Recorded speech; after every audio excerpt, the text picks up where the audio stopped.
Blight is broadly disorder in the physical environment. Blight is condemned buildings, neglected lots, places that have been used as dumping grounds, places that have been systematically neglected. They become magnets for open-air drug sales, sex work, violent crime. Children who are proximal to violent crime in their neighborhood suffer greatly. Children find it harder to form friendships, harder to focus on their schoolwork. In every way, it is disruptive and disorienting for someone who is just trying to develop. I used to be one of those kids. You wake up and you see that, and it gets normalized after a while, to the point to where you disengage. If you're having blight issues, it can make somebody feel unsafe, can lead to urban decay. That perception that nothing's being done, this lack of hope, and that's really discouraging. Every city in America is trying to answer this question right now.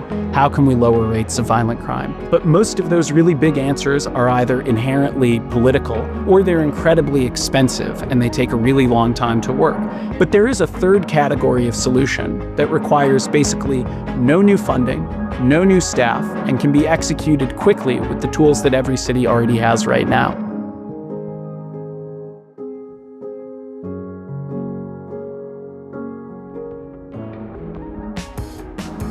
The Mayor's Task Force on Public Safety identified blight remediation and lighting as really key components to addressing crime and public safety. From there, CAST was born. That's an acronym for the City Action Strike Team. The goal of CAST is to address quality of life and public safety issues, trying to take a more proactive approach. And that's really where the partnership with Child Poverty Action Lab started. We had a thesis that when you treat the physical environment, you can create conditions where violent crimes are less likely to occur in the first place. We're not working in zip codes. We're not working in census tracts. We're working at a street by street, block by block level. It's a data-driven approach, and CPAL, they run those models. RTM stands for Risk Terrain Modeling, and it is an analytical framework that allows you to answer the question, what features of this physical environment are most associated with violent crime? You can take the city of Dallas and divide it into 1,500 half-mile by half-mile areas. High crime is concentrated in smaller areas around the city. Around 13.5% of Dallas has 50% of the violent crime. After that, we start to look at different feature layers throughout the city. Linking violent crime to risky places. Convenience stores, hotels and motels. Vacant lots. Substandard structures, open and vacant structures. Risk terrain modeling can tell us where to look. It can say these particular blocks have the highest risk scores. And that's a starting point, but it's only the beginning. Data can show you one thing, but you have to actually go out and see what the environment looks like. So once we have identified an area, then that's whenever we go out and conduct site assessments and evaluate the location. From there, we begin to strategize a plan to be able to deploy the proper resources. Code compliance, transportation, public works, Dallas Police Department, Dallas Water Utilities. When we coordinate across departments and bring focus into those areas and pour in those city resources, we can have a bigger effect on overall quality of life and public safety and crime in those areas. But there are also sometimes larger investments, and we may find a location that has elevated rates of violent crime that seem to be getting worse, and where we have a really deep understanding of who the people on the ground are. That's a place for transformative change.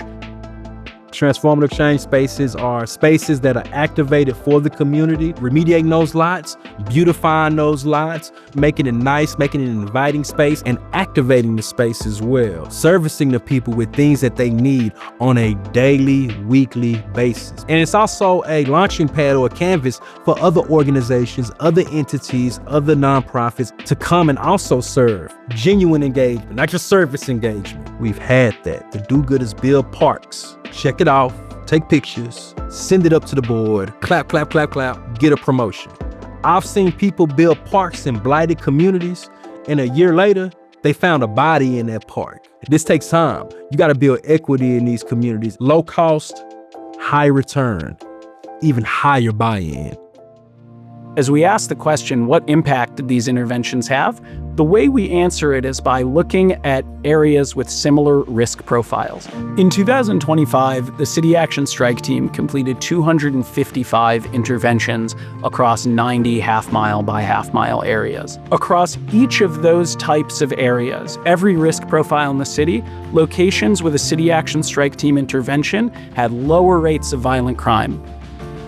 These are the neighborhoods where people are raising their families, and it is important for them to feel safe. As long as we're trying to be as strategic and focused as we can, we're going to continue to coordinate, collaborate, and address crime, address blight. There's a very common temptation to think that there is a massive citywide solution for violent crime in any large place. And the reality is that's not true. There is a different solution for every block and every neighborhood in the city. Public safety work is deep. It's not just infrastructure. It's not just police patrol. It is deep.